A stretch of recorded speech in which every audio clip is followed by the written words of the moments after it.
Jackson Crow stood quietly at the edge of the dusty auction yard. Old and damaged spaceships were lined up in rows. Like dead giants waiting to be sold, the crowd shouted bids for bigger ships, cleaner ones, ships that still had some shine left. On them, Jackson had only 800 credits in his pocket. Not enough for anything fancy, but he wasn't looking for perfect. He was looking for potential. A small ship caught his eye. Sitting alone in the far corner of the yard, it was dark gray with burn marks along the side. One engine looked crushed, and part of the hull had been patched badly. The auctioneer walked over, wiping sweat from his bald head. "Lot 57, he said. "Freighter class. No logs, no ID, no owner. Unknown origin." The crowd ignored it. Some laughed. One man called out, "It's cursed." Jackson stared at the ship. Something felt strange, like it was watching him back. A quiet whisper in his mind told him, "Pick it." Before he could think more, his hand went up. 800 credits. He said loud enough for the auctioneer to hear. No one else bid. The crowd had no interest. "Sold?" The auctioneer said with a chuckle, "Good luck, son." Jackson walked up to the ship's entrance. The ramp hissed as it opened slowly. Dust fell like mist, and the air inside smelled like metal and age. The lights flickered weakly, revealing a long, narrow hallway with wires hanging from the ceiling. He stepped inside, his boots echoing on the metal floor. The ship's AI was silent, and the control panels were dead. But one screen suddenly blinked to life, glowing faint blue. Life form detected in stasis chamber, it read. Jackson frowned. Life form. He tapped the screen again, and a map appeared. Showing a lower level deep inside the ship, he followed the map, climbing down narrow ladders and crawling through tight spaces. The deeper he went, the colder it became. Finally, he reached a sealed metal door covered in strange glowing symbols. They pulsed softly, like the rhythm of a heartbeat. There was no handle, no button, just a smooth panel with alien markings. Jackson connected his repair tool to the edge and sent a weak power pulse. Through it, the lights flickered again, and a low hum filled the air. The symbols turned from blue to green, and the door slowly slid open. Inside the room was a large pod, a cryochamber, surrounded by cables and tubes, and inside the pod, was a woman, not human at least, not fully. She had silver blue skin, long hair that floated gently inside the pod, and glowing lines along her arms and neck. Her eyes were closed, but her face looked calm, almost peaceful. Jackson stared in silence, unsure what to do. Then the pod let out a hiss, and the glass began to lift. Cold mist poured out, filling the small room. The woman's chest moved, her breathing slow but steady. Then she opened her eyes, bright violet, glowing like stars in deep space. She looked at Jackson, her face confused for a moment. Then she spoke in a soft voice. "Husband." Jackson blinked. "Wait, what?" She stepped out of the pod slowly, legs shaking, her hands touching the wall for balance. Her eyes didn't leave him. She looked at the ship, then back at him, and smiled gently. "The contract is complete," she said. "What contract?" Jackson asked, backing away slightly. "This ship was a bride price," she said. "You have claimed it. Now, you have claimed me." Jackson stared at her, heart pounding. What did I just buy? Before she could answer, the screen behind them lit up again. Warning. Incoming signal detected. Origin unknown. The alien woman turned quickly, her smile gone. "They found me," she whispered. Jackson looked around in panic. "Who found you?" She stepped closer to him and placed her hand on his chest. "We must leave," she said. "Now? Why?" "Because if they catch us," she said, eyes glowing brighter, "they will kill you." Jackson didn't sleep. Not that night, not even for a second. The ship drifted quietly through the edge of a red nebula. light from dying stars painting soft colors on the cold metal walls. The woman? No. The alien sat silently in the corner of the control room, her legs crossed, her silver-blue skin glowing gently in the dark. She hadn't spoken much since they escaped, just stared at the stars as if they meant something only she could understand. Jackson rubbed his temples. "Okay, let's try again," he said. "Who are you?" The alien turned her head slowly, her violet eyes meeting his. "I am Kylara of the House Vimery," she said softly, "daughter of the last seer of Lysari." Jackson blinked. Cool title, but it means nothing to me. Kylara stood, floating more than walking, like gravity worked differently for her. "You claimed the ship," she said. "You triggered the bond." "What bond?" She moved closer, her voice now a whisper.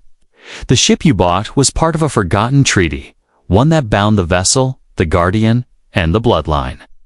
Jackson raised an eyebrow. "Let me guess, I'm now part of the bloodline." She nodded once. "Yes, by law, by link, and by choice," he scoffed. "I didn't choose anything." She tilted her head. "You raised your hand." That line hit him harder than he expected. He walked toward the console, pulling up what little data he could recover from the ship's memory banks. Most files were corrupt, others encrypted in symbols he couldn't read. Only one line showed clearly across the screen. "Contract accepted, union initiated." Jackson stared at it for a long time, then turned back to her. "Is this some kind of marriage?" Kylara hesitated, then said, "In your terms." "Yes, but our unions are not based on love. They are based on purpose." That word made him uncomfortable. He never liked the idea of being someone's purpose. "All right," he said, stepping back. "Let's say I accept this bond. What now? Who were those people chasing you?" Kylara's face grew darker, her voice heavier. "I was not just bonded to this ship, I was its protector." She waved her hand and the ship's walls responded. Lights shifted, panels moved, and the ship suddenly felt alive. "I was placed in stasis during war," she continued, "to be awakened only by someone worthy, someone who could escape the hunters." "What hunters?" Kylara looked out the window, eyes narrowed. "The Korth Syndicate," she said. "They sell what they steal: people, planets, legacies." "They were after you?" Jackson asked. She nodded. "They still are." He stared at her, glowing skin, her alien markings, her strange calm. "You don't seem scared," he said. "I am not afraid to die," she replied. "I fear what happens if they capture me alive." Silence followed that line, deep and heavy. Jackson suddenly realized he was in far more danger than he thought. He didn't just buy a broken ship. He'd bought a secret, a weapon, a living mystery, and now they were coming for both of them. Kylara stepped closer and gently placed her palm on his chest again. "You do not understand this yet?" she said. "But the bond between us, ... It protects you too." "What do you mean?" "This ship listens to you now," she said, "because I accept you." As if on cue, the engine hum changed, becoming steadier, warmer. Jackson glanced around, and for the first time, the lights stopped flickering. "She's alive," he whispered. "Yes," Kylara replied. "And now she is yours." Before he could say more, a red light blinked on the panel. "Incoming vessel, unregistered, high threat." Kylara's body tensed, her hands glowing faint gold. "They found us," she said calmly. Jackson took the pilot's seat, hands shaking. "I can't fly this thing," he said. "You don't need to," Kylara said, placing her hand over his on the controls. "I will guide, you will command." The stars outside shifted as the ship's engines roared to life. One line echoed through Jackson's mind as they prepared to run again. "You bought a ship, now you're flying through a war you never started." Jackson couldn't breathe, not because of fear, not even from the chase. It was the silence, the kind that feels alive, heavy, like it's listening. The ship had escaped the enemy vessel. Diving into a dead zone, a stretch of space with no signals, no lights, no laws. But it wasn't quiet because it was safe. It was quiet because something was watching from the inside. Kylara stood near the ship's central core, her hands glowing over a console that Jackson hadn't even seen before. He had lived on this ship for barely 2 days, and it had already changed shape 3 times. "This ship is more than a machine," Kylara whispered. "It was grown, not built. Grown." Jackson echoed, "Like a plant." "No," she said. Like a child, the words didn't make sense at first. But the look in her eyes told him she wasn't joking. Kylara placed her palm flat against the wall, and part of it melted away, revealing a hidden compartment inside. Was an orb floating in a cradle of wires and blue mist. "What is that?" Jackson asked, stepping closer. "A memory seed," she said. "It records everything the ship sees, everything it hears." She lifted it carefully, and the moment she touched it, her eyes went blank. Her body stood frozen, glowing symbols racing across her skin. "Kylara?" Jackson asked, "Are you okay?" She didn't respond. Then suddenly, the orb cracked. A wave of energy burst through the ship, and the lights blinked out for a full 5 seconds when they returned. Kylara gasped for air and nearly fell. Jackson caught her. "What happened?" She looked up, her voice shaken. "They've been here before," she whispered. "This ship was hunted once already." "What do you mean?" She pulled a data spike from her belt and connected it to the console. Images flashed on the screen. Alien ships, burning stars, a symbol that looked like a triangle inside a circle. "The Korith Syndicate," she said, pointing to the symbol. "They boarded this ship 10 years ago." Jackson frowned. "Then how are you still here?" S. Face hardened. Someone erased the memory logs. They tried to hide the truth. She tapped rapidly on the screen, her fingers glowing with each press. "Whoever did this," she said, "they wanted this ship buried, and me forgotten." Jackson leaned in, watching as a corrupted file tried to open. It glitched. Then a message appeared in an alien voice, rough and full of static. "Unit stolen. Target escaped. Protocol termination authorized." Then came a phrase in clear English. "You stole our queen." The screen went black. Jackson turned to Kylara slowly. "Queen?" Kylara looked away. That was never meant to be spoken again. Jackson stepped back, his voice low. "Are you ... royalty?" She didn't answer directly, only said, "I was chosen by the Lizari Council, bonded to the last living bioship, given the title of voice, and voice means. I speak for the ship," she said. "I guide it, I connect to it, and if I die, the ship sleeps forever." Jackson felt his throat tighten. "So if they kill you, they kill the ship too." She nodded slowly. "They're not just after you." Jackson said, "They want to erase the whole history." Suddenly, an alarm blinked red on the side wall. Signal detected, cloaked vessel nearby. Kylara's eyes flared. "They're tracking the memory seed. We need to destroy it," Jackson said, reaching for the orb. Kylara stopped him. "No, we unlock it first. There's no time."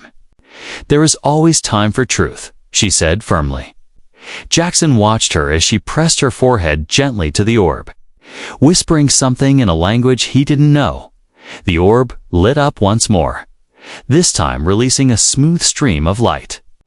A map, stars, lines, coordinates, and one glowing dot far from the others. "What is that?" Kylara's voice was trembling now. "Home." Jackson stared at the glowing point. "Is that where you're from?" "No," she said. "That is where I was taken from, behind them." The alarm turned to a steady tone. The cloaked ship was no longer hiding. It was docking. Kylara stood tall, her body glowing like fire in water. "They won't take me again," she said. Jackson grabbed his tool belt and ran for the weapons locker. Then, let's give them a welcome they'll never forget. Asterisk, the ship shook violently. Sparks burst from the ceiling as metal groaned like a wounded beast. Jackson slid across the floor, grabbing a railing just in time to stop himself from hitting the wall there inside. He shouted. Kylara was already moving, her body glowing with sharp gold light. "They brought null weapons," she said. "They want to disable the ship without killing it." Jackson coughed, smoke filling the hallway. "What about us?" Kylara turned her glowing eyes toward him. "We are not their goal. They want the ship," Jackson said. "And they want you."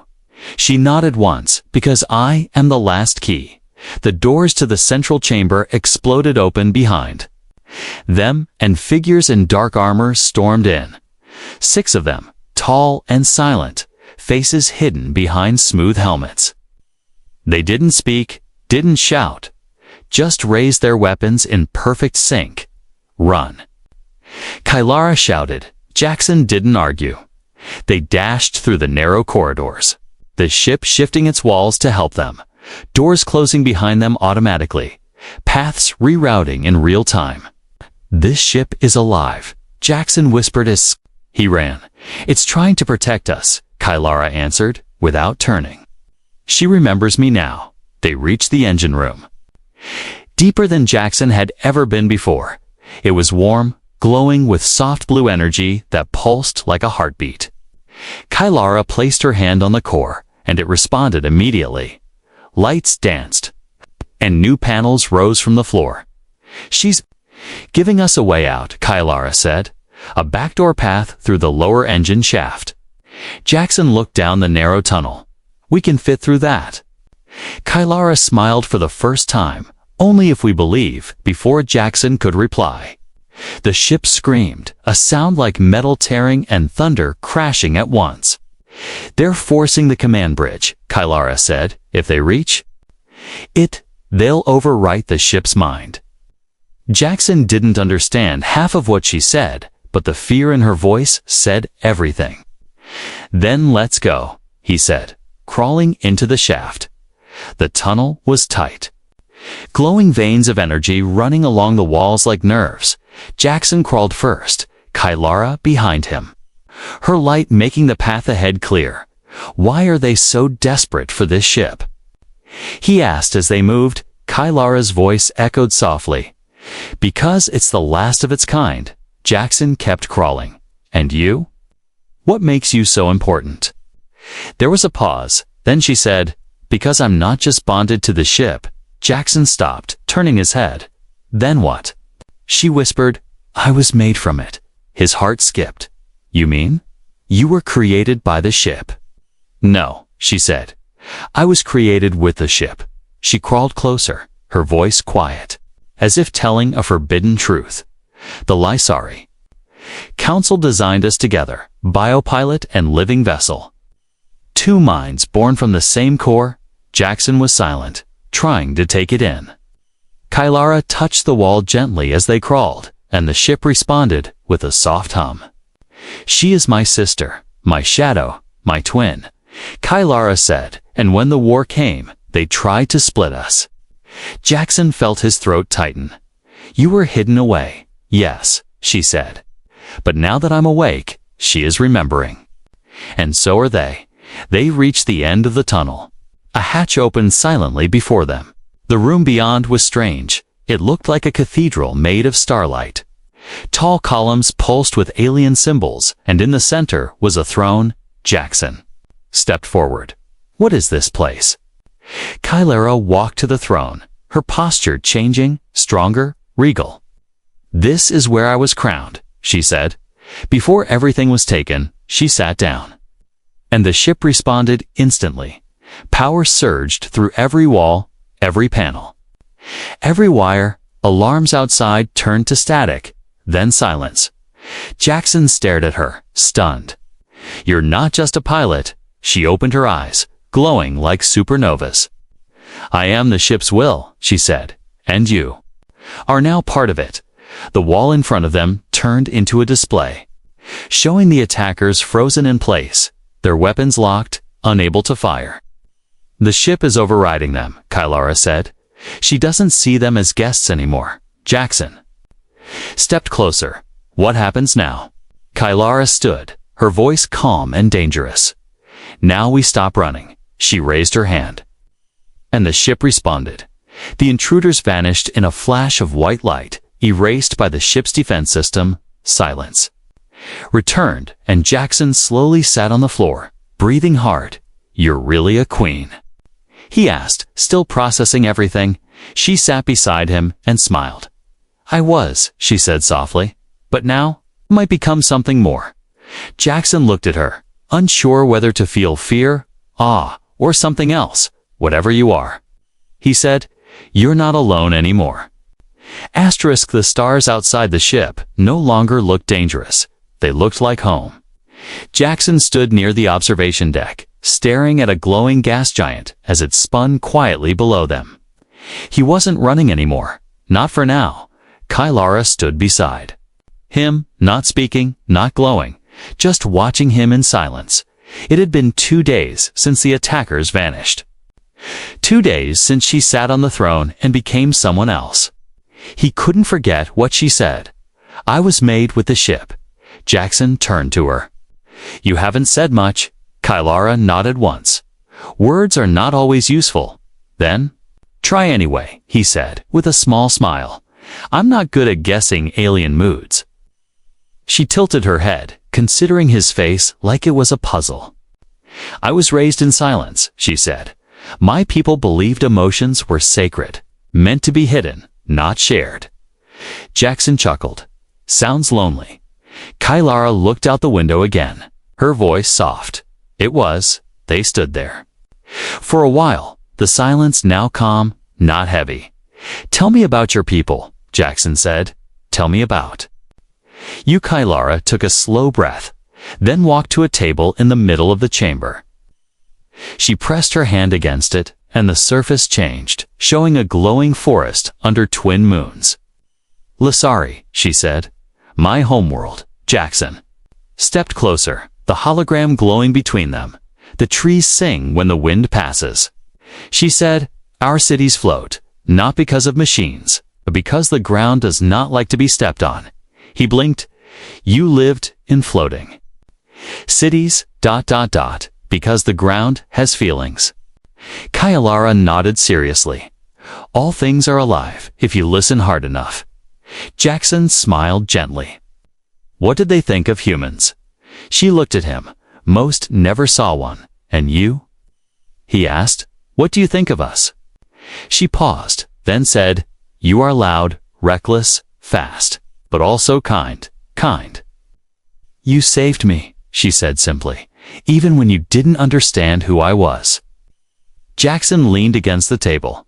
I think I'm still figuring that out. Kylara stepped closer, her fingers brushing his hand without warning. We have a ritual, she said. When two people choose to trust each other. Jackson froze. Ritual. She nodded. We share memory. One opens the mind. The other enters gently. He stared at her. Nervous but curious. What happens if we do that? You will feel what I felt, she said, and I will feel you. Jackson looked into her glowing violet eyes, something ancient and quiet behind them. All right, he said. Let's do it. Kylara raised her hand, and Jackson placed his palm against hers. The moment they touched, the room disappeared. He was no longer in the ship, no longer in his body. He was in her, a girl running through glowing trees, laughter like wind chimes. A student kneeling in silence as her elders touched her forehead. A young woman standing alone as ships burned in the sky. Smoke rising from a fallen city. A warrior screaming in a room filled with fire, begging someone to save the ship, to save her sister. Then darkness, cold, silence, and finally his face, reaching out to her through a glass pod. She chose to wake, not because she was ready, but because he was there. Jackson gasped as the memory ended, his eyes wide, heart racing. Kylara was shaking too, her breath shallow. He looked at her, stunned. "You've lost everything." She nodded. "And now you know why I fear to love." He stepped closer, slowly, gently. "You don't have to be afraid anymore." She looked up at him, eyes glowing softer now, like dawn instead of fire. "Do humans have rituals for trust?" she asked. Jackson smiled. "Yeah," he said. "It's called dinner." Kylara blinked, confused. "Dinner?" He laughed. "Yeah, we eat food. Talk about feelings, sometimes burn the meal." She tilted her head. "That sounds terrifying." "It is," he said with a grin. "But I think you're brave enough." They sat together in the ship's small kitchen unit, trying to cook using a translator that barely understood human food. The first meal was a disaster.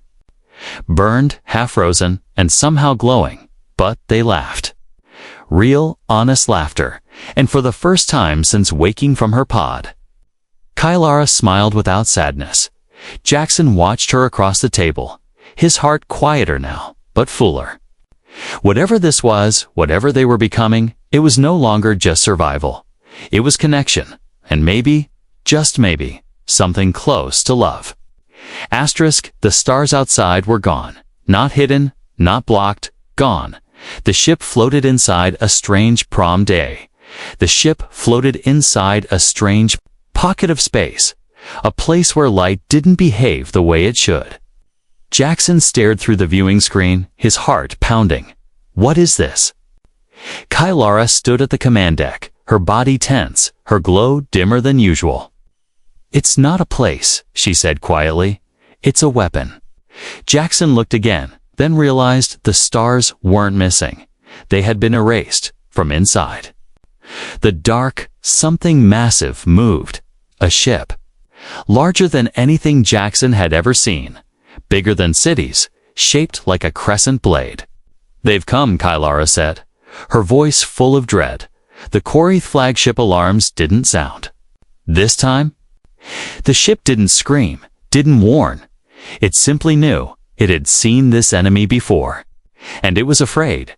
Jackson stepped closer to Kylara. "What do they want now?" She didn't answer. Not right away. Then she whispered, "They want the child." Jackson froze.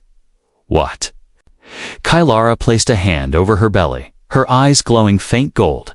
"It started after we bonded," she said. After our memories crossed, Jackson stepped back, breath caught in his chest. "You single quotes, pregnant." She nodded slowly. Jackson looked at her, at the weight in her voice, the quiet sadness beneath the calm. "Why didn't you tell me?"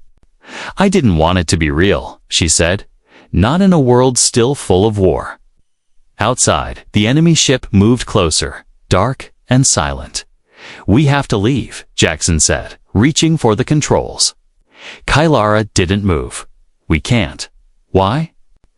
"Not because running won't stop them," she said. "They will chase the child across galaxies." Her voice dropped lower. "They believe our bond has created something impossible." Jackson stared at her, trying to hold his thoughts. "Together, a child that's part Lysari and part human," he said. She nodded. "A bridge between two broken worlds." The enemy ship opened its lower section. Hundreds of smaller ships poured out. Forming a black cloud of motion and fire, they've launched attack drones. Kylara said calmly, "We have 10 minutes. Jackson turned to the ship's systems, flipping switches, charging weapons.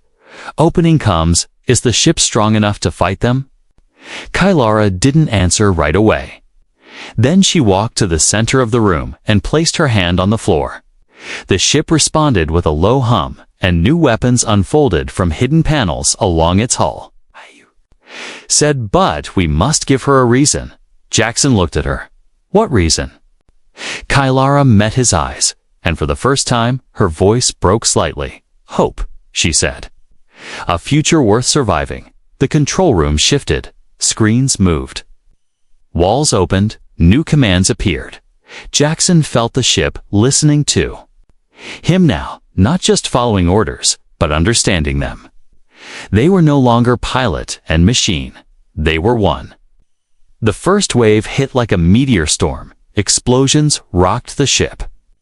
Shields lighting up in waves of blue fire. Jackson fired back, guiding the ship with instinct more than skill.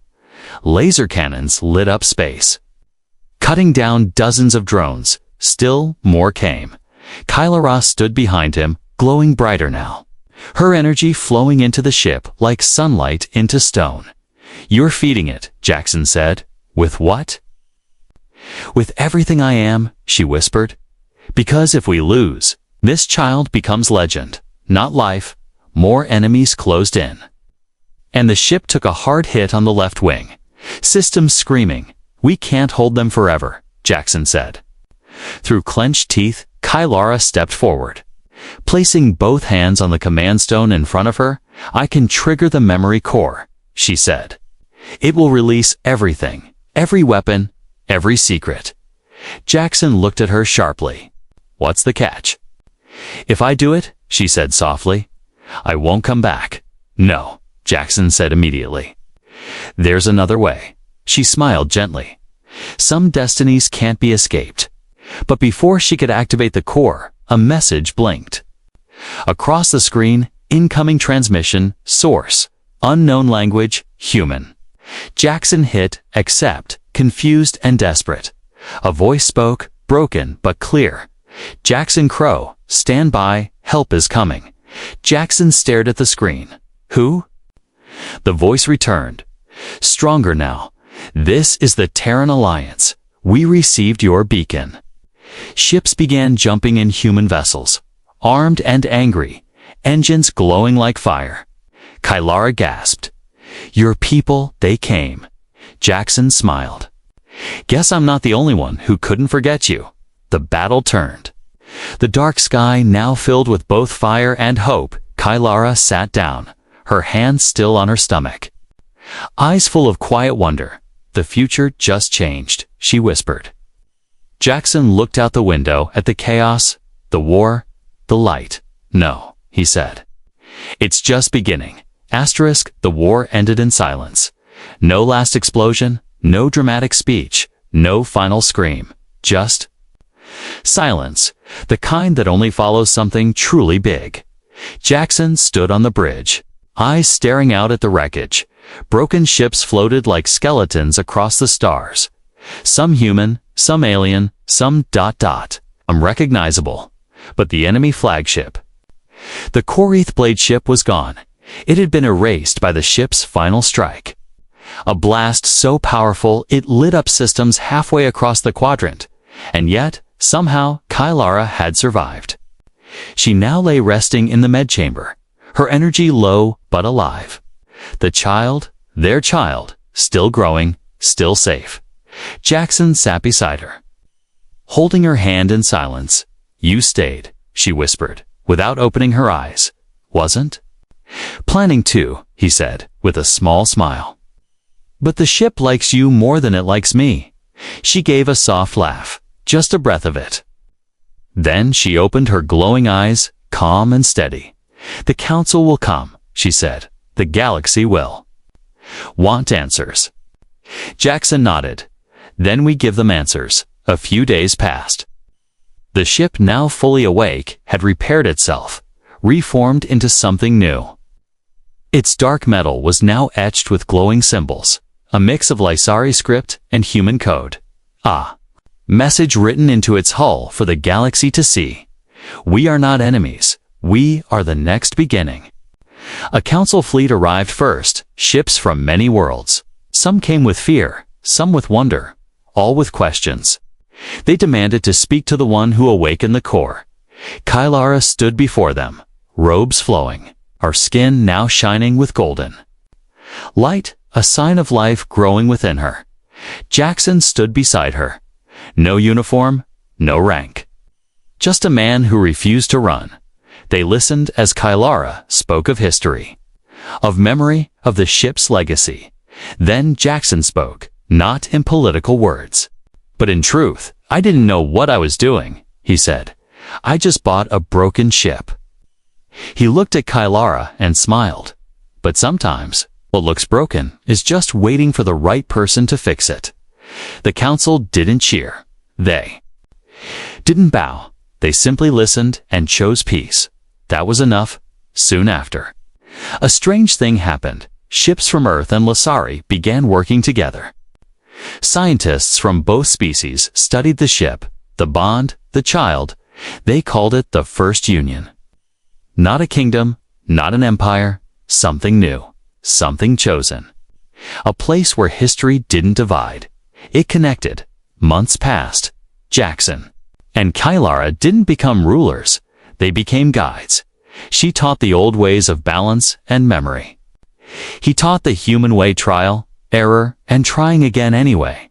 And when their child was born, the stars changed again. Not literally, but it felt that way. The child had no crown, no title. Just a name that meant hope in both languages. Kylara whispered it to the stars, and the stars whispered back. Years later, stories were told. Some said Jackson was a fool who bought a cursed ship. Others said he was chosen by fate. Only he knew the truth. He hadn't been chosen. He had chosen to trust, to stay, to love something strange. Something wild, something beautiful, and far across the galaxy. On a quiet planet with floating cities and singing trees. A small girl with silver skin and human eyes looked up at the stars and asked, "Did my father really buy a spaceship at an auction?" Kylara smiled, holding her daughter close. "Yes," she said, "and the stars have never been the same since."